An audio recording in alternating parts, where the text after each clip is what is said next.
Hello students and welcome to economics class. Today in this video we are going to discuss about theory of demand of your microeconomics book. It's a very important chapter. So let's see what is the most important topics of this chapter which we are going to cover today and what theory of demand is. So if you will see, you can notice a car on the screen, and this car, what's the price? That is 70 lakh. Very costly car, right? And I hope you might be thinking that you should or you wish that you also must have such kind of the car. So let's see why this image is there in this picture. Let's go to the next one. Okay, so we have three people who are having a wish of getting this car.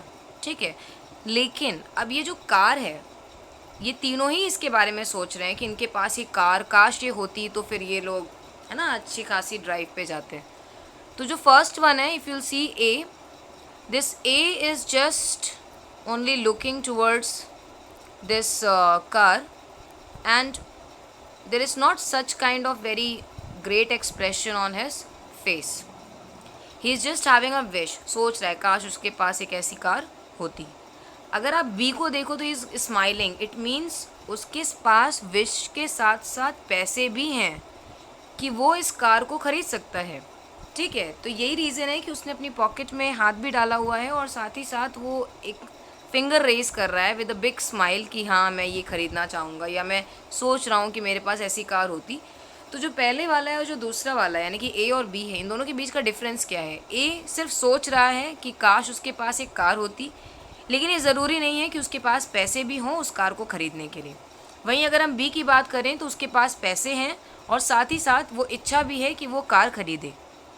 लेकिन जो तीसरा है, he is तो even offering, अगर आप देखो तो उसके पास एक बैग है, ठीक है, and he is more willing to purchase this car. तो इस टाइम पर इसके पास ये जो थर्ड यानी कि सी पर्सन है, ये इंडिविजुअल है, he is more willing to purchase the car. अब इसके पास तीनों चीज़ें हैं, he is having the wish also, यानी कि उसके पास वो इच्छा भी है कि काश ये कार इसके पास होती, साथ ही साथ ही इज़ हैविंग दैट मनी, पैसा है भाई, ख़रीद सकता है। लेकिन सिर्फ पैसे और ये सोच से काम नहीं चलेगा यहाँ पर। You must have that willingness, यानी कि इच्छा भी होनी चाहिए कि भाई हम खर्च करेंगे इस कार को ख़रीदने के लिए पैसे। तो what is the difference for this third one? If you'll see this third one, mister C is actually willing to purchase the car. तो अब ये इन तीनों के बीच का difference, what is the difference in terms of किसको हम डिमांड कहेंगे और किसे हम डिमांड नहीं कहेंगे। तो when I go to the first one, it is just a wish. क्या है ये सिर्फ एक विश है। क्यों विश है? क्योंकि इस केस में ये सिर्फ सोच रहा है कि इसके पास कार होती, लेकिन इसके पास उतने पैसे नहीं है कि ये उस तरह की कार को ख़रीद सके। वहीं अगर हम बी की बात करें तो ही इज़ हैविंग अ डिज़ायर।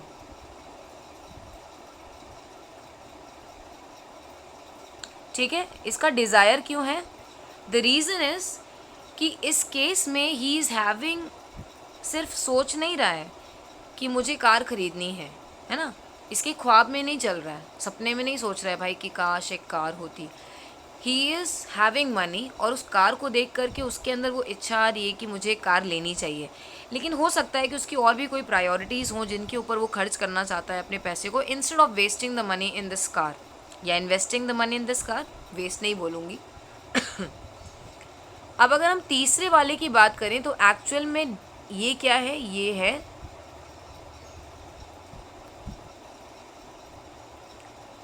है डिमांड। क्यों ये डिमांड है? इसका रीज़न ये है कि when your wish converts into desire and desire into the demand, so wish means सिर्फ सोचना, डिज़ायर मीन्स सोच भी रहे हैं, पैसे भी हैं, लेकिन इच्छा नहीं है ख़रीदने की। और डिमांड का मतलब क्या हुआ कि सोच भी रहे हैं, पैसे भी हैं और ख़रीदना भी चाहते हैं। So then it becomes your demand. So I hope यहाँ पर ये आपको क्लियर है कि what demand is. Now let's move on to the next slide. जो अभी हम लोगों ने पहले कार देखी और वो तीन लोगों को देखा, अब वो लोग कैसे अपनी जो प्रेफरेंसेस हैं उनको शो कर रहे हैं, इसको हम एक ग्राफ के या एक चार्ट के फॉर्म में हम समझ लेते हैं. If you see this chart you can सी, सबसे पहले यहाँ पर कुछ लेफ्ट हैंड साइड पे कुछ आपके पास ब्लॉक्स हैं और कुछ राइट हैंड साइड पे है. ठीक है, right hand side top. So I have desire, right. क्या क्या है हमारे पास? हमारे पास डिज़ायर है, वांट है और डिमांड है. अभी जस्ट हमने इसके बारे में पढ़ा है. कब वो विश, कब वो वांट होगा, कब वो हमारे पास सिर्फ एक what we can say it as कि वो डिमांड बन जाएगा. तो डिज़ायर, वांट और डिमांड में क्या डिफरेंस है, हमें ये देखना है. डिज़ायर का मतलब क्या हुआ? जस्ट अ विशफुल थिंकिंग, यानी कि सिर्फ सोच रहे हैं. क्या नहीं है मेरे पास? I don't have the ability to pay, even इच्छा भी नहीं है खरीदने की. भाई पैसे ही नहीं होंगे तो विलिंगनेस कहाँ से आएगा, है ना. हम आई एम जस्ट थिंकिंग कि काश ये कार मेरे पास होती, लेकिन काश है ना, पैसे भी नहीं है और पैसे नहीं होंगे तो खर्च ही कहाँ से कर पाएंगे. तो डिज़ायर मीन्स सिर्फ सोच, यू आर जस्ट थिंकिंग कि मैं ये कार खरीदूँ.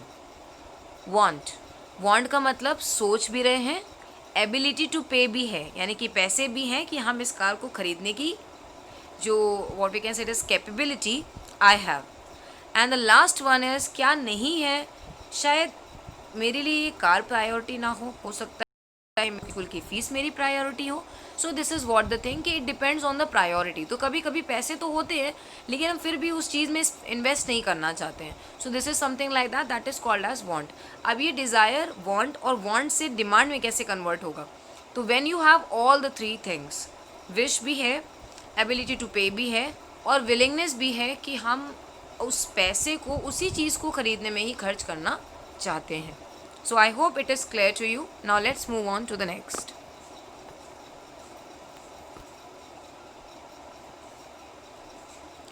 अब ये जो हमारा डिमांड का कॉन्सेप्ट है, what does it tell us about? तो there are three terms. अभी हम लोगों ने इसके बारे में देखा है. Desire, just a wishful thinking, यानी कि जहाँ पर हम सिर्फ ये सोच रहे हैं कि काश मेरे पास एक कार, क्या होता कि एक कार मेरे पास होती, right. So it is just a wishful, क्या है ये? सिर्फ एक विशफुल थिंकिंग है, सिर्फ यहाँ पर है, इसमें कन्वर्ट नहीं हुआ है. वांट, व्हेन विथ डिज़ायर, यानी कि सोच के साथ साथ the person is having the ability to पे.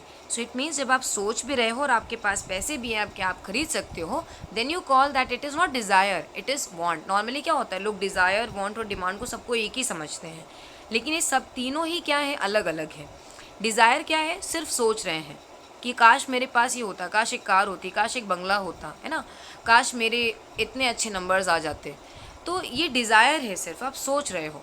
वांट कब होगा? एक डिज़ायर वांट में कब कन्वर्ट होगी? जब आपके पास डिज़ायर के साथ साथ पैसे भी होंगे उस चीज़ को खरीदने के लिए. अब क्योंकि यहाँ पे हम खरीदने और बेचने की बातें कर रहे हैं तो हम वो मार्क्स वाला कॉन्सेप्ट इसमें नहीं लाएंगे.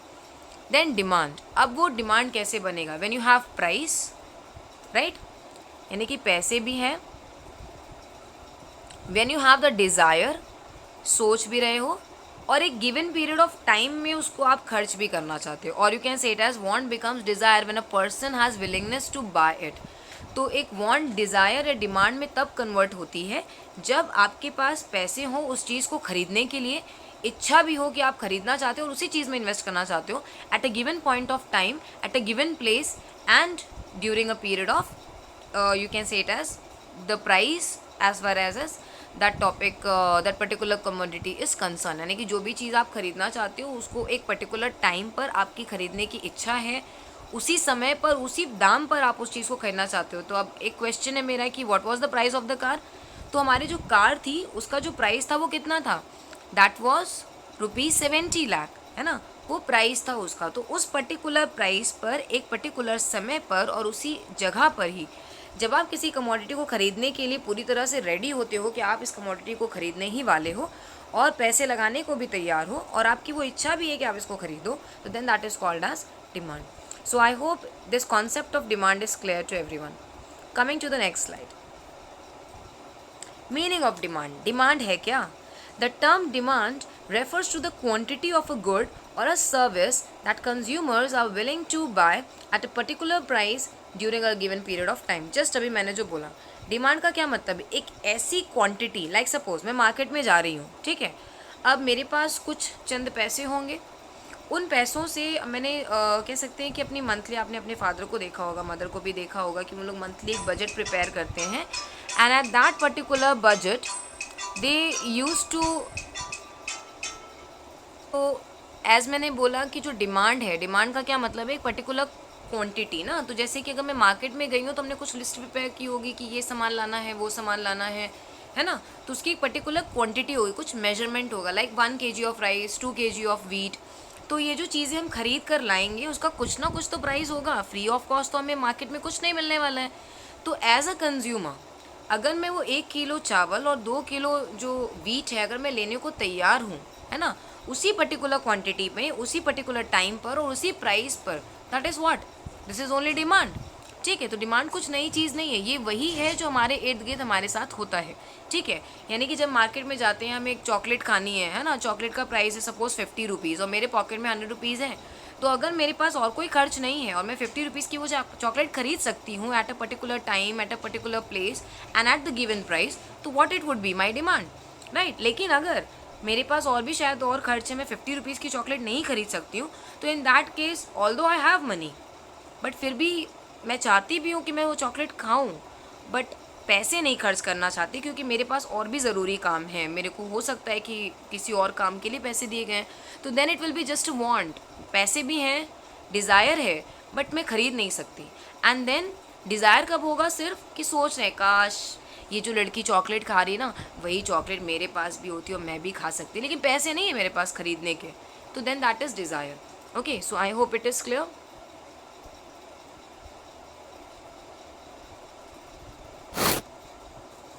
So now let's see what else we can discuss about this particular topic. Definition. अब देखो, डिमांड एक ऐसा कॉन्सेप्ट है जो हमारी रियल लाइफ से रिलेट करता है। जब हम कोई भी सामान खरीदने मार्केट में जाते हैं, लाइक हमें ड्रेस पसंद आ गई मार्केट में और उसी दाम पर हम उस चीज़ को ख़रीद ले रहे हैं, तो ये डिमांड बन जाता है ना। तो डिमांड की एक पर्टिकुलर डेफिनेशन भी हमें याद होना, पता होना बहुत ज़रूरी है। तो according to professor Benham, the demand for anything at a given price at the amount at a given price is the amount of it which will be brought per unit of the time at that price। तो it means demand क्या है, demand किसी भी चीज़ की demand हो सकती है जो गिवन पर्टिकुलर प्राइस होगा, उसका कुछ ना कुछ दाम होगा, है ना, फ्री ऑफ कॉस्ट में तो नहीं मिलेगा। लाइक मैं अगर ये पेन की बात करूँ तो this pen is not free of cost when I went to the market, क्योंकि वो पेन वाला मेरा, है ना, कोई ऐसे भाई वाई नहीं था, तो he would not be giving me at free of cost, even तो भाई भी नहीं देते हैं। तो that is what the thing कि it is not free of cost, so you will not get anything in the market free of cost, and for that you have to give money, because since the barter system, as the barter system was a kind of the system कि वहाँ पर तो सारी चीज़ें exchange के process में चलती थी, लेकिन since the time medium of exchange money is working as a medium of exchange, तब से हम कह सकते हैं कि चीज़ों को और चीज़ों का एक दाम फिक्स किया गया है और हर चीज़ उसी पर्टिकुलर प्राइस पर ही सेल आउट की जाती है। तो दैट इज़ व्हाट कि अगर हम उस चीज़ को उस दाम पे ख़रीदने के लिए रेडी हैं, उसी समय उसी दाम पर, और सारी कंडीशंस अगर हम मैच कर रही है, तो in that case we can call that as a demand. ठीक है, कमिंग टू द नेक्स्ट। अब डिमांड के व्हाट वी हैव कैरेक्टरिस्टिक्स, तो as I said, quantity of the good, कितना खरीद रहे हो, क्या खरीद रहे हैं, like 1 pen, 2 pen, 3 pen, what it is, how much, quantity, क्योंकि पर यूनिट प्राइस होगा इसका। सपोज एक 10 की है, अगर 3 परचेज कर रहे हैं तो 30 रुपीज़ हो गया, तो like that. Then price of the good, definitely quantity हो गई, कितनी पेन खरीदनी है, देन उसके बाद उसका एक प्राइस होगा।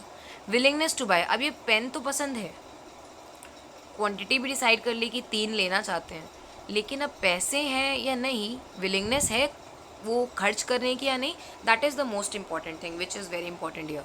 Then given period of time, और उसी समय जब आप शॉप पे गए, वैसा नहीं है शॉप पे आज गए और 2-3 साल के बाद आपको फिर लगा नहीं अब हमारे पास पैसे हो गए, अब हम जाके खरीद सकते हैं। तो जब आप 2-3 साल पहले जब गए थे, है ना, बैक जब गए थे, तो उस टाइम पर आपने उसको नहीं खरीदा, तो वो that is not demand. But when you have money and you are going to invest it, that becomes demand. So let's see what else we can have here. अच्छा, अब क्वांटिटी क्या है, डिमांड क्या है, इसको हमें समझने के लिए हम डिमांड और क्वांटिटी डिमांडेड दोनों के बारे में समझेंगे। ठीक है, तो डिमांड कैसे होती है और कैसे की जाती है, इसके लिए यहाँ पे 2 एग्जाम्पल्स हैं। ठीक, अब यहाँ पे पहला वाला कॉलम देखें, तो I have P x and Q x. P x का मतलब होता है कि एक प्राइस होगा किसी ना किसी गुड का कुछ, ठीक है, तो एक पर्टिकुलर फिक्स प्राइस हो गया। और क्यू एक्स का मतलब हो गया कि उसकी कुछ ना कुछ क्वांटिटी होगी जिस क्वांटिटी पे आप उसको परचेज कर रहे हो। तो अब मान के चलो कि यहाँ पे बहुत सारे अवेलेबल है मेरे पास ऑप्शंस। मैं 1 रुपये पे 4 यूनिट कंज्यूम कर रही थी, है ना। फिर जैसे ही प्राइस 2 रुपये हुआ तो मैंने अपना कमोडिटी कंजम्पशन 3 यूनिट कर दिया, यानी कि डिक्रीज़ कर दिया। ठीक है, जब प्राइस और बढ़ गया 3 रुपये हो गया तो अब जाहिर सी बात है महंगा हो गया है, हम और ख़रीद नहीं पाएंगे, तो हमने 2 यूनिट कंज्यूम करना स्टार्ट कर दिया। जैसे ही प्राइस 4 रुपये हुई तो मैक्सिमम हो गया है अब ये हमारे बजट के बाहर जा रहा है। ठीक है, मान के चलो मेरे पास सिर्फ 4 ही रुपये हैं और हम ये जब वो 1 रुपये थी तो 4 यूनिट कंज्यूम कर ले, 1 1 रुपये का मिलता था। जैसे ही वो 2 रुपये का हुआ तो हम 3 खरीद पाए, है ना, ये मान के चलो अजम्पशन है। देन 3 रुपये का था तो मैं सिर्फ 2 खरीद पाई, और जैसे ही वो 4 रुपये का हुआ तो मैं 1 ही यूनिट खरीद पाई, जस्ट लाइक चॉकलेट्स। ठीक, अब नेक्स्ट में देखते हैं, सपोज प्राइस है और क्वांटिटी है, जो ये हमें एग्जाम्पल नंबर 1 में दिया था। इनमें से सपोज़ मैंने ये बंडल चूज़ कर लिया कि मैं 2 रुपये भाई दे सकते हैं, हम 2 रुपये पे हम 3 यूनिट कंज्यूम कर सकते हैं। तो ये जो 2 रुपये और ये जो 3 रुपये जिसको जो मार्क किया गया है, यानी कि ये पर्टिकुलर क्या है, प्राइस है। 2 रुपये वही प्राइस है जिस प्राइस पर मैं इस 3 यूनिट को ख़रीदने को तैयार हूँ। तो ये क्या बन जाएगी, अब मेरी डिमांड बन जाएगी। ठीक है, so I hope it is clear. See demand का जो कॉन्सेप्ट है वो अपने आप में सबसे ईजी कॉन्सेप्ट माना जाता है। अब कैसे हम कह सकते हैं कि भाई ये ईजी है, यहाँ से देखिए सबसे ईजी समझ में आएगा। Study of directions of change is demand और लॉ ऑफ डिमांड। यानी कि जब हम ये जान जाएं कि प्राइस यानी कि किसी चीज़ का दाम और वो एक पर्टिकुलर क्वांटिटी, इन दोनों के बीच का क्या रिलेशन है, ये कैसे काम करता है, कैसे कंज्यूमर इस प्राइस और इसकी डिमांड पे बेस करता है, कैसे वो डिसाइड करता है भाई कितना ख़रीदना चाहिए, है ना। तो ये जब हम इस तरह की डायरेक्शंस की बात करते हैं कि आगे जाएगा पीछे जाएगा, आगे है ना राइट में जाएगा लेफ़्ट में जाएगा, तो ये डायरेक्शंस हो गए। तो जब इन डायरेक्शंस की बात करेंगे तो यही कहलाएगा लॉ ऑफ डिमांड। कैसे, अब देखो इधर, जब भी प्राइस क्या होगा, बढ़ जाएगा, क्या हो जाएगा, when the price is going to increase of the commodity. अगर आप यहाँ पे देखो तो यहाँ पर प्राइस क्या हो रही है, किसी भी कमोडिटी की बढ़ रही है। ठीक, अब मान के चलो ये जो पेन है ये पहले मुझे 10 रुपये का मिलता था। ठीक, अब 10 रुपये का जब ये पेन था तो मैं 2 पेन आराम से यूज़ करती थी, एक ब्लैक और एक ब्लू। ठीक, अब जैसे ही इस 10 रुपये का पेन 100 रुपये का हो गया, अब क्योंकि मेरी फेवरेट है भाई, ख़रीदना तो पड़ेगा ही, तो अब मैं 2 यूनिट नहीं खरीदूंगी, अब सिर्फ 1 यूनिट ही खरीदूंगी। तो इससे मेरा कंजम्पशन बढ़ा या कम हुआ, डेफिनेटली कम हो गया। तो ये सिंपल नेचर है कंज्यूमर्स का, जब किसी भी चीज़ की जो प्राइस है वो बढ़ जाती है, जब दाम बढ़ता है तो जो कंजम्पशन है वो क्या हो जाता है, कम हो जाता है। तो देखो यहाँ पे क्वांटिटी डिमांडेड क्या हो गया, कम हो गया। जैसे ही दाम बढ़ेगा तो आप कम सामान खरीदोगे। लाइक फॉर एग्जांपल, पहले हम 50 रुपये का 1 किलो प्याज लेकर आते थे। अब प्याज अगर 100 रुपये के हो जाएं तो हम कितना खर्च कर सकते हैं, 85 रुपये खर्च कर पाएंगे ना। तो 100 रुपये किलो हो गया तो भाई आधा किलो ले लेंगे, और क्या कर सकते हैं। तो हमने क्या किया, क्वांटिटी को कम कर दिया। क्यों, क्योंकि भाई प्राइस बहुत बढ़ गया है।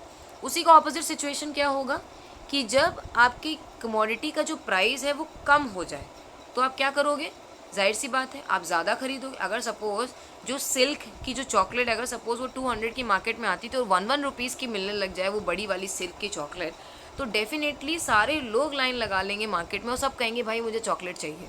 ठीक, तो ये क्यों हुआ, प्राइस इज़ द फैक्टर। तो जो प्राइस है और जो क्वांटिटी डिमांडेड है, इन दोनों के बीच का जो रिलेशनशिप होता है वो हमेशा इनवर्स होता है, या नेगेटिव हम कह सकते हैं इसको।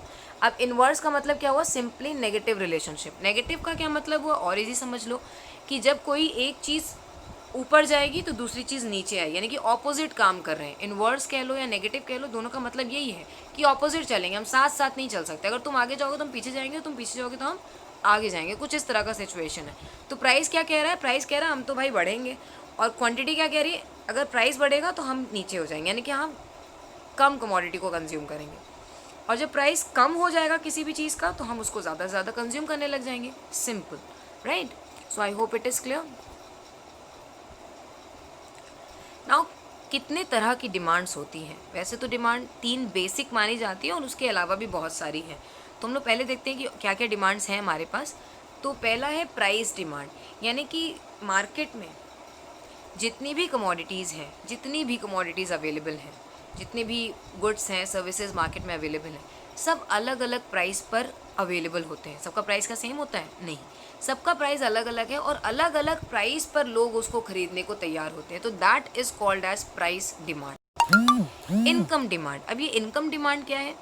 देखो भाई, इनकम का जो कंजम्पशन है उससे एकदम डायरेक्ट रिलेशनशिप होता है। डायरेक्ट का मतलब कह सकते हैं पॉजिटिव रिलेशनशिप होता है। अभी मैंने बोला क्या कि प्राइस का और क्वांटिटी कंजम्पशन का, इन दोनों का आपस में नेगेटिव रिलेशनशिप होता है। लेकिन आपकी इनकम और आपकी क्वांटिटी कंजम्पशन का जो रिलेशनशिप है वो पॉजिटिव होता है। कैसे? मैंने बोला जब प्राइस बढ़ेगा तो हम कम खरीदेंगे और जब प्राइस कम हो जाएगा तो हम ज़्यादा खरीदने लगेंगे। ठीक, ये तो प्राइस के बेसिस पे हो गया। लेकिन सोचो, अगर आपकी इनकम बढ़ जाए तो क्या प्राइस मैटर करेगा? नहीं। तो अगर मेरी इनकम बढ़ जाए तो मैं ज़्यादा कंज्यूम करने लगूंगी और इनकम कम हुई तो कम कंज्यूम करेंगे। तो यही रीज़न है कि इनकम का और क्वांटिटी कंजम्पशन का, यानी कि कमोडिटी के कंजम्पशन का, दोनों का जो रिलेशनशिप है वो पॉजिटिव है। ये दोनों साथ साथ चलेंगे। इनकम बढ़ी तो ज़्यादा खरीदो, इनकम कम हुई तो कम खरीदो। ठीक है, तो this is what the thing. तो जब कंज्यूमर इनकम के बेसिस पे कमोडिटी को डिमांड करता है तो वो कहलाता है इनकम डिमांड। अब हम नेक्स्ट चलते हैं, क्रॉस डिमांड। क्रॉस डिमांड का मतलब होता है, इसी को हम सब्सटीट्यूट गुड्स या कॉम्प्लीमेंट्री गुड्स भी कहते हैं। अब ये सब्सटीट्यूट गुड्स क्या होते हैं? जब किसी भी चीज़ का जो प्राइस है, ठीक है, और उसका जो डिमांड है, ठीक, उसका डिमांड किसी और गुड पे निर्भर करता हो। यानी कि हम कह सकते हैं कि सपोज पेप्सी है और कोका कोला है, तो पेप्सी मेरा मेन गुड है जो आज तक मैं कंज्यूम करती आई हूँ। पेप्सी का सब्सटीट्यूट क्या होगा? कोका कोला होगा। अगर मार्केट में पेप्सी अवेलेबल नहीं है तो हम कोका कोला भी पी सकते हैं। ठीक है, तो इस केस में क्या है कि अगर पेप्सी अवेलेबल नहीं है तो कोका कोला उसका सब्सटीट्यूट बन गया। अगर सपोज मार्केट में पेप्सी का प्राइस कम हो जाए तो जाहिर सी बात है लोग पेप्सी को ज़्यादा कंज्यूम करेंगे और कोका कोला के पास कोई नहीं जाएगा। लेकिन अगर कोका कोला का प्राइस कम हो जाए, पेप्सी का बढ़ जाए, तो लोग पेप्सी छोड़ करके कहाँ जाएंगे? कोका कोला के पास। तो ये क्या हो गया? सब्सटीट्यूट, यानी कि एक ना हो तो दूसरे को इंटरचेंज किया जा सकता है। ठीक है, जैसे चाय है, कॉफ़ी से इंटरचेंज हो सकती है। चाय नहीं है घर में तो कॉफ़ी भी बना के पी सकते हैं, दोनों का काम तो सेम ही है। इस तरह से चाय बनानी है तो चाय में चाहे चीनी डालो चाहे गुड़ डाल लो, दोनों का काम सेम ही है, दोनों देगा तो मिठास। ठीक, तो this is what the thing, this is called as cross demand, यानी कि एक की डिमांड एक का जो प्राइस है वो दूसरे की डिमांड पर इफेक्ट करता है। तो अगर प्राइस बढ़ रहा है पेप्सी का तो डिमांड किसकी बढ़ेगी?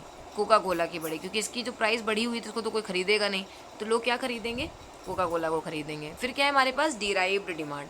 इसका मतलब ये ऐसी डिमांड होती है जो दूसरी कमोडिटी की डिमांड पर डिपेंडेंट होती है। जैसे कि सपोज मुझे घर बनवाना है, तो घर बनवाना है, ये मेरा कॉन्सेप्ट है कंस्ट्रक्शन ऑफ द हाउस। अब कंस्ट्रक्ट करने के लिए मुझे ऐसे थोड़े सोच लिया तो बन गया, आई नीड लेबर्स ना। तो डेफिनेटली घर बनवाने की डिमांड पर, जो डिमांड है उस पर किसकी डिमांड निर्भर कर रही है?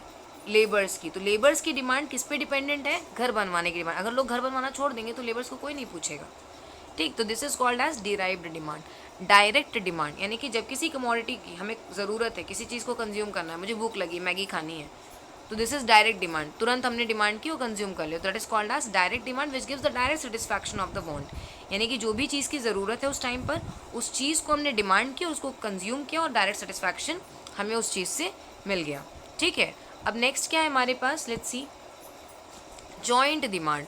जॉइंट से ही क्लियर है कि एक साथ एक चीज़ नहीं, कई चीज़ों की डिमांड बढ़ जाएगी एक चीज़ की वजह से। जैसे सपोज़ मुझे सब्ज़ी बनानी है, अब सब्ज़ी बनाने के लिए ऐसा थोड़ी कि सब बस मार्केट से सब्ज़ी लाए और बन गई, उसके लिए मुझे फिर स्पाइसेस चाहिए, I need some salt also, है ना, और बाकी की चीज़ें भी चाहिए होंगी। ठीक, टमाटोज़ चाहिए होंगे। तो ये सिर्फ सब्ज़ी बनाने की वजह से मुझे बाकी चीज़ें भी खरीदनी पड़ी। इसी तरह सपोज़ मुझे आइसक्रीम खानी है तो आइसक्रीम बनाने का मटेरियल ख़रीदना पड़ेगा। तो because of ice cream the joint demand of milk might be condensed milk, nuts, cherry, then flavours, सब की डिमांड बढ़ गई because of one commodity. Then composite demand, composite demand का मतलब होता है जब एक ही चीज़ का बहुत सारा यूज़ कर पाओ, लाइक इलेक्ट्रिसिटी। अब इलेक्ट्रिसिटी सिर्फ फ़ैन चलाने के काम नहीं आती है, या सिर्फ आपके लिए लाइट्स जो आपके लिए लाइटनिंग होती है सिर्फ उसके ही काम नहीं आती, जैसे आप माइक्रोवेव भी चलाते हो, इसे आप वॉशिंग मशीन का भी यूज़ करते हो, इसी लाइट से ही आपका फ़ोन भी चार्ज होता है, और इसी लाइट से ही आप बाकी के काम भी करते हो, टीवी भी देख रहे हो, right. So this is what the thing कि when you have one particular commodity has different type of the uses, so that is what composite demand. So I hope ये डिमांड और इनके टाइप्स आपको अब क्लियर है। Now what is law of demand. Law of demand ने अभी अभी आपको बताया है कि प्राइस और क्वांटिटी में जो रिलेशनशिप है वो इन्वर्स होता है, यही बताएगा लॉ ऑफ डिमांड भी आपको। The law of demand states that there is inverse relationship. कैसा रिलेशनशिप है? There is an inverse relationship, यानी कि उल्टा या आप कह सकते हो कि ऑपोजिट रिलेशनशिप है।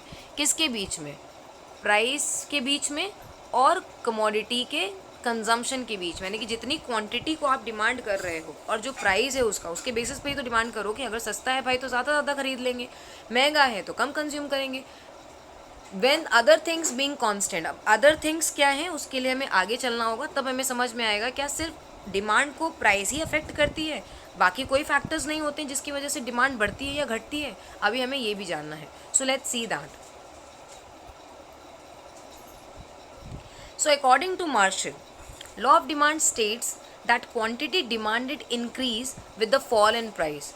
Marshall ये कहते हैं कि जब भी किसी भी कमोडिटी का अगर प्राइस बढ़ जाता है, अगर किसी कमोडिटी का अगर सपोज प्राइस बढ़ जाता है या घट जाता है तो उसका सीधा इम्पैक्ट उसकी क्वांटिटी पर पड़ता है। तो मार्शल कह रहे हैं कि अगर सपोज प्राइस फॉल हो जाए मतलब कि प्राइस कम हो जाए, तो उस केस में क्या होगा, उसकी डिमांड बढ़ जाएगी, उस कमोडिटी की डिमांड बढ़ जाएगी मार्केट में। और अगर प्राइस ज़्यादा हो जाए तो लोग उसको कम डिमांड करेंगे। चलो सोने की बात कर लेते हैं। अगर सोचो सोने का दाम घट जाए, कम हो जाए, तो जाहिर सी बात है ज़्यादा लोग ज्वेलरी बनवाना चाहेंगे, और सोने का दाम जो कि अभी देखा जाए तो बहुत ज़्यादा हाई हो रहा है, बहुत राइज़ हो रहा है, तो उस केस में लोग जो शायद पहले बहुत ज़्यादा गोल्ड के शौकीन हुआ करते थे, अब वो भी कंज्यूम नहीं करेंगे, वो नहीं खरीदना चाहेंगे भाई क्योंकि बहुत महंगा है। So this is what called as the relationship between price of the commodity and the quantity consumption. Now अभी मैंने बोला था कि बहुत इम्पॉर्टेंट है हमारे लिए ये जानना कि क्या सिर्फ एक ही फैक्टर यानी कि सिर्फ प्राइस ही है जो क्वांटिटी को अफेक्ट करता है या किसी भी कमोडिटी की डिमांड को अफेक्ट करता है, यानी कि कोई भी चीज़ का डिमांड क्या सिर्फ प्राइस ही बढ़ाता है या घटाता है? नहीं, बहुत से ऐसे भी फैक्टर्स हैं, अगर प्राइस ना भी बढ़े और घटे तो भी उसकी डिमांड बढ़ और घट सकती है। ठीक है, तो अब देखते हैं वो कौन से ऐसे फैक्टर्स हैं। डी एक्स का यहाँ पे मतलब है डिमांड ऑफ कमोडिटी एक्स।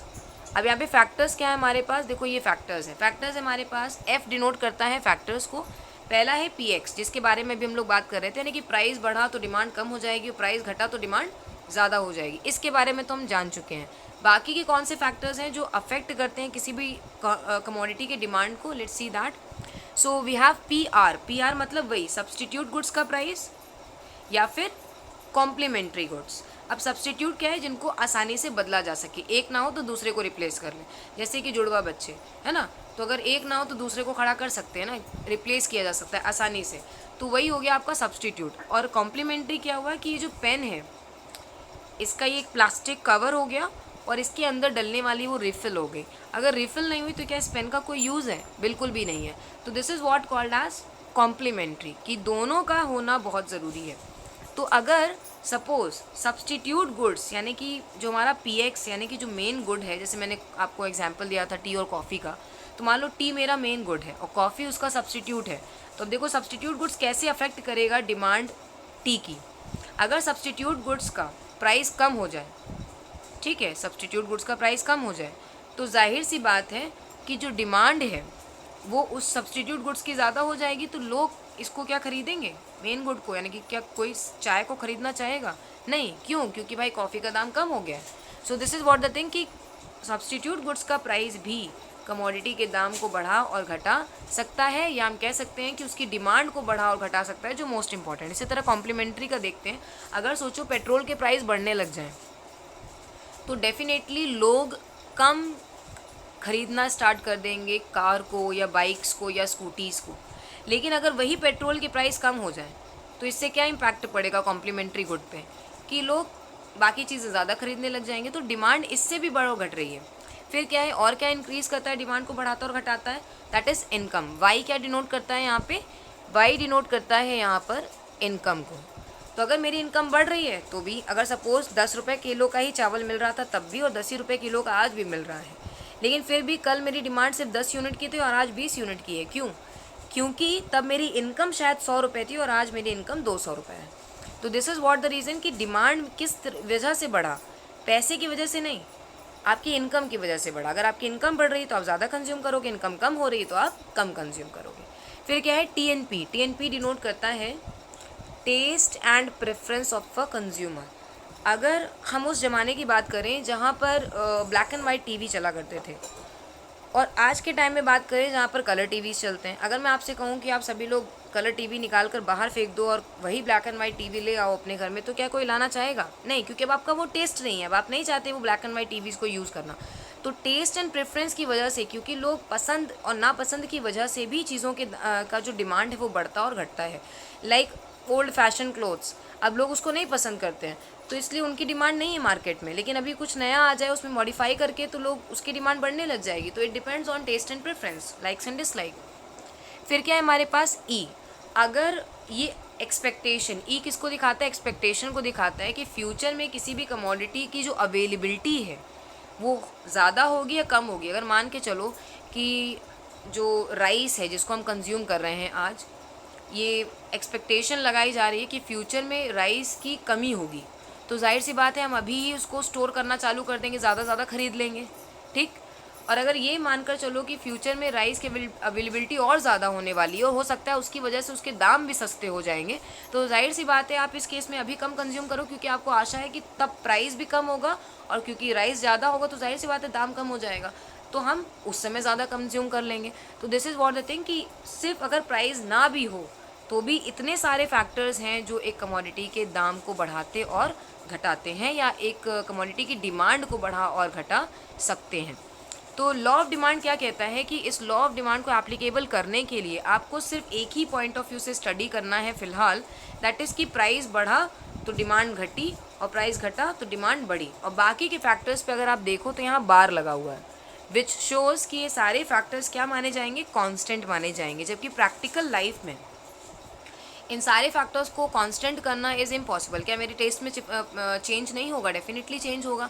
क्या मेरी इनकम नहीं बदलेगी? डेफिनेटली बदलेगी। लेकिन हम ये मान कर चल रहे हैं इस लॉ को एप्लीकेबल बनाने के लिए कि ये सारे फैक्टर्स कांस्टेंट रहने वाले हैं, सिर्फ प्राइस ही या तो बढ़ेगा या तो घटेगा, ठीक है। So I hope it is clear. Now let's move on to the next. अब जो लॉ ऑफ डिमांड है वो भी दो तरीके से मेजर की जाती है, एक तो इंडिविजुअल के बेसिस पे और एक मार्केट के बेसिस पे। इंडिविजुअल के मतलब किसी एक व्यक्ति की डिमांड को पता लगाना कि किसी एक व्यक्ति का कैसा रिस्पॉन्स है, अगर दाम बढ़ता है तो, और अगर दाम घट जाता है तो वो कितना और कैसा कंज्यूम करता है। और मार्केट का मतलब कि एक व्यक्ति नहीं, एक से ज़्यादा लोगों का क्या इम्पैक्ट पड़ेगा अगर प्राइस किसी भी चीज़ का मार्केट में बढ़ रहा है या घट रहा है। तो हियर आई हैव इंडिविजुअल का हम दो चीज़ों से समझेंगे, एक स्केड्यूल होगा और एक कर्व होगा। स्केड्यूल का मतलब टेबल होगी और कर्व भी बनाएंगे जिससे हम ये समझ पाएँ प्रैक्टिकली कि क्या है और कैसे रिस्पॉन्स कर रहा है। In the same way market का भी हम ऐसे ही देखेंगे कि दो लोगों का स्केड्यूल होगा, फिर उसका मार्केट डिमांड कैलकुलेट करेंगे और फिर हम कर्व बनाएंगे। सो लेट्स सी, पहले इंडिविजुअल की देखते हैं। और इंडिविजुअल, अच्छा एक बात बहुत इंपॉर्टेंट है कि जो डिटर्मिनेंट्स हम लोगों ने भी देखे थे कि कौन कौन से फैक्टर होते हैं जो डिमांड को अफेक्ट करते हैं बिसाइड्स प्राइस, तो ये जो फैक्टर्स हैं वो इंडिविजुअल के केस में कुछ अलग होंगे और मार्केट के केस में कुछ दो तीन और ऐड हो जाएंगे, ठीक है। तो ये तो अभी वही है जो हम लोगों ने पढ़ा था। तो अजम्पशन क्या रहेगी इंडिविजुअल डिमांड कर्व के लिए, कि जो पहला अजम्पशन ये कहता है that there is no change, that there is no change in the price of the related good. हम ये मान के चलेंगे कि रिलेटेड गुड्स के प्राइस में कोई भी चेंज नहीं हो रहा है, ठीक है। Then there is no change in the income of the consumer, consumer की इनकम भी नहीं बदलने वाली। क्या प्रैक्टिकल लाइफ में ऐसा पॉसिबल है? बिल्कुल पॉसिबल नहीं है, लेकिन हम ये मान रहे हैं कि इनकम नहीं बदलेगी। There is no change in the taste and preference of the consumer. Consumer की जो टेस्ट है, प्रेफरेंस है, वो भी नहीं बदलेगा, तभी ये लॉ एप्लीकेबल होगा, अदरवाइज ये लॉ एप्लीकेबल नहीं हो पाएगा। फिर हम ये भी मान के चल रहे हैं कि फ्यूचर में किसी भी कमोडिटी का ना दाम बढ़ेगा और ना ही घटेगा, तो कोई प्राइस चेंज नहीं होने वाला है। तो ये सारे फैक्टर्स को जब हम कांस्टेंट मानेंगे तभी हम इंडिविजुअल के बेसिस पे स्टडी कर पाएंगे।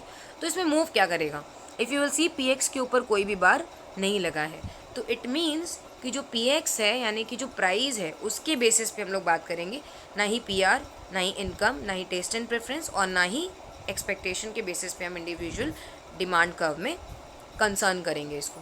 ठीक है, so now let's move on. अब स्केड्यूल क्या है और कर्व क्या है इसको बहुत शॉर्ट में समझ लो।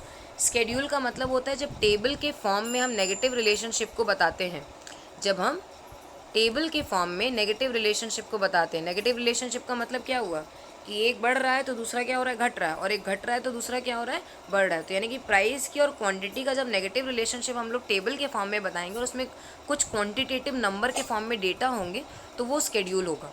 कर्व क्या होता है, कर्व का मतलब सिंपल है, ग्राफ के फॉर्म में जब आप प्रेजेंट करोगे अपने उन डेटाज को जो आपने अभी स्केड्यूल में प्रेजेंट किया है, तो then that is being called as curve. ठीक है, तो अब आगे बढ़ते हैं और देखते हैं कि स्केड्यूल कैसे बनेगा और ये क्या है।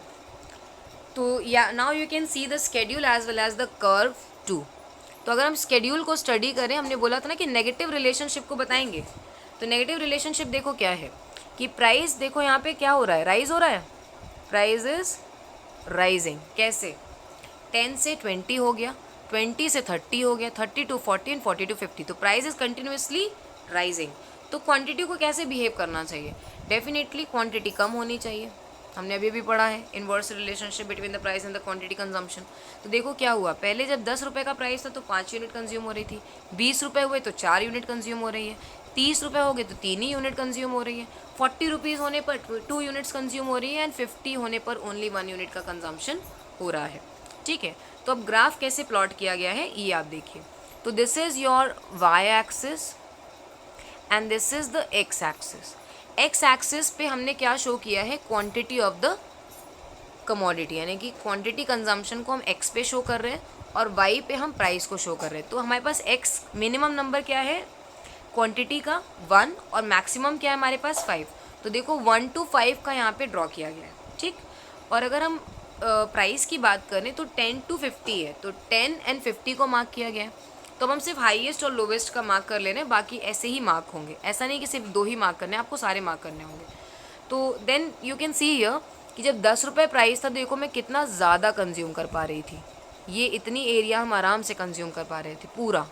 लेकिन जैसे ही प्राइस 10 से 50 पहुंचा, इतना राइज हुआ, तो देखो क्वांटिटी कंजम्पशन कहाँ तक लिमिटेड हो गया, सिर्फ इतनी क्वांटिटी का कंजम्पशन हम कर पा रहे हैं। तो this is what the thing कि जब प्राइस बढ़ने लगता है तो क्वांटिटी का कंजम्पशन कम होने लगता है।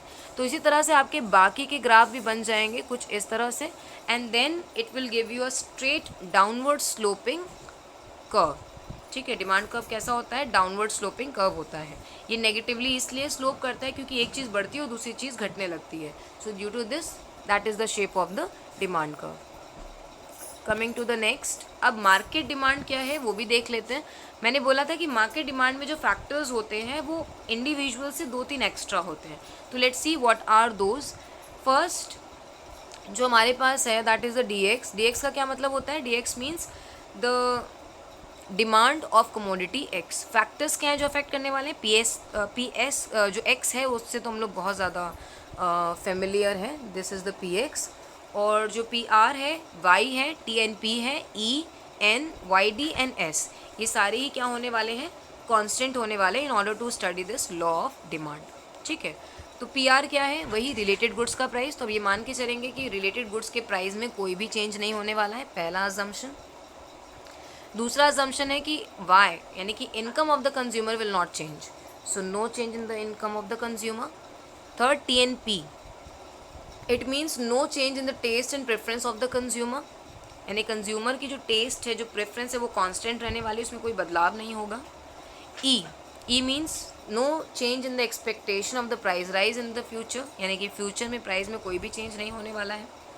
देन एन, एन का मतलब होता है number of you can say it as the people और the size of the population, यानी कि कितने लोग आपकी इकोनॉमी में रहते हैं। तो हम ये मान के चलते हैं कि पॉपुलेशन भी ना बढ़ेगी ना घटेगी, कांस्टेंट होने वाली है। अगर 100 लोग हैं तो 100 ही लोग हैं, तो no change in the market size और the size of the population. ना ही मार्केट का साइज बढ़ने और घटने वाला है और ना ही आपकी पॉपुलेशन बढ़ने और घटने वाली है। देन इनकम, वाई डी का मतलब होता है इनकम डिस्ट्रीब्यूशन।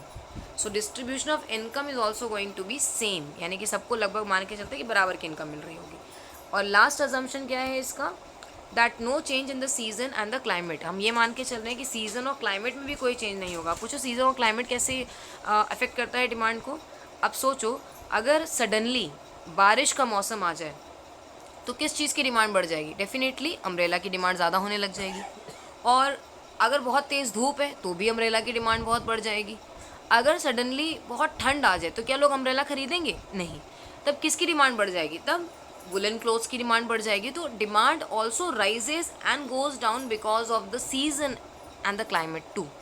ठीक है, so this is what the factors of demand as far as market demand is concern. Now let's see, अब मार्केट डिमांड का स्केड्यूल क्या रिप्रेजेंट करेगा? मार्केट डिमांड का स्केड्यूल सिर्फ एक कंज्यूमर नहीं, all the consumers in the market, जितने भी कंज्यूमर मार्केट में होंगे, 2 होंगे, 3 होंगे, 4 होंगे, 5 होंगे, जितने भी कंज्यूमर्स हैं, उन सब का जो प्राइस, यानी कि जिस तरह से वो बिहेव कर रहे हैं towards the market related to the price and the quantity consumption, इनके बीच का जो इन्वर्स रिलेशनशिप है इसको हम रिप्रेजेंट करेंगे। और कर्व में क्या हम शो करेंगे? इन सारे ही कंज्यूमर्स का जो रिस्पॉन्स है towards the price and the quantity consumption वो हम ग्राफिकल वे में प्रेजेंट करेंगे। तो अब देखते हैं कि क्या स्केड्यूल और ग्राफ है हमारे पास। Okay, so here we have, एक हमारे पास है मिस्टर ए, ठीक है, I have mister A, mister B and mister C. ठीक है, टोटल 3 है हमारे पास, ए, बी एंड सी।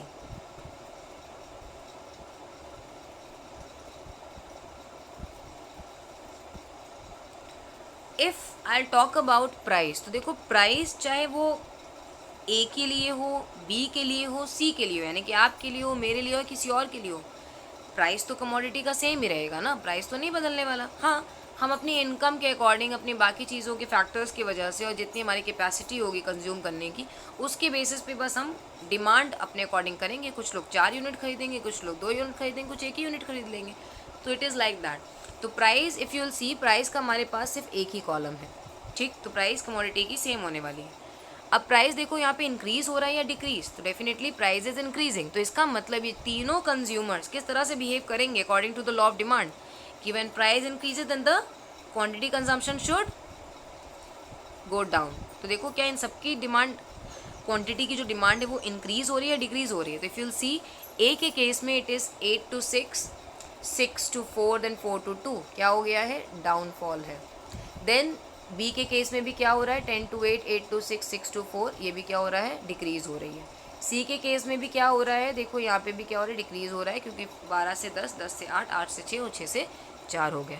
तो ओवरऑल जो मार्केट डिमांड बन रही है, मार्केट डिमांड हम लोग इसकी अलग अलग डिमांड को नहीं स्टडी करेंगे, हमें मार्केट डिमांड स्टडी करना है। तो how to study the market demand? So in that case हमें इन तीनों की डिमांड को ऐड करना होगा। इट मीन्स अगर मैं प्राइस 10 की बात करूँ तो प्राइस 10 पर जो ए की डिमांड है वो 8 है, बी की 10 है, सी की 12 है। इन तीनों को जोड़ना पर क्या बनने वाला है? 30। Total demand of A B C is 30। तो इसी तरह हम बाकी के भी ऐड करके टोटल मार्केट डिमांड को कैलकुलेट कर लेंगे। And if you will C, overall market demand भी क्या हो रही है? डिक्रीज ही हो रही है, ठीक। Now on the basis of this schedule, now we have to draw the graph. अगर हम ग्राफ की बात करें तो ग्राफ को आप चाहो तो ये जो ए बी सी हैं इनको आप सेपरेटली भी दिखा सकते हो और एक मार्केट डिमांड तीनों के लिए कंपाइल बना सकते हो। Otherwise as I have presented, एक में ही आप चारों दिखाओ in the sense A B C भी दिखा रहे हो और ए बी सी की कंबाइंड मार्केट डिमांड भी आप दिखा रहे हो। तो अब ए बी सी की डिमांड कौन कौन सी है? देखो ए बी सी की अगर हम बात करें तो ये जो 3 straight lines, if you will see these 3 straight lines, this denotes A B and C का individual demand, and this slanting line, this one right. This line shows about the market demand, इसीलिए थोड़ी सी ये broad है, क्योंकि यहाँ पे figures भी तो आप देखो ना ब्रॉड हो रहा है. तो this is what the thing कि मार्केट के केस में हम सिर्फ एक बंदे की डिमांड के बारे में बात नहीं करते, हम सबके डिमांड को कंबाइन करके ओवरऑल डिमांड कैसे बढ़ रही है, घट रही है, ग्राफ कितना एक्सटेंड हो रहा है, that we are trying to understand. Fine. तो लॉ ऑफ डिमांड क्या है? सिंपल वर्ड्स में it is an inverse relationship between the price of the commodity and the quantity consumption. That price increases, then the quantity decreases, and if the price decreases, then the quantity should increase. Right? So I hope it is clear to everyone. So thank you so much for watching this video. Now we'll be meeting again soon with the next content of the same topic, theory of demand. So till then, goodbye, take care, and God bless.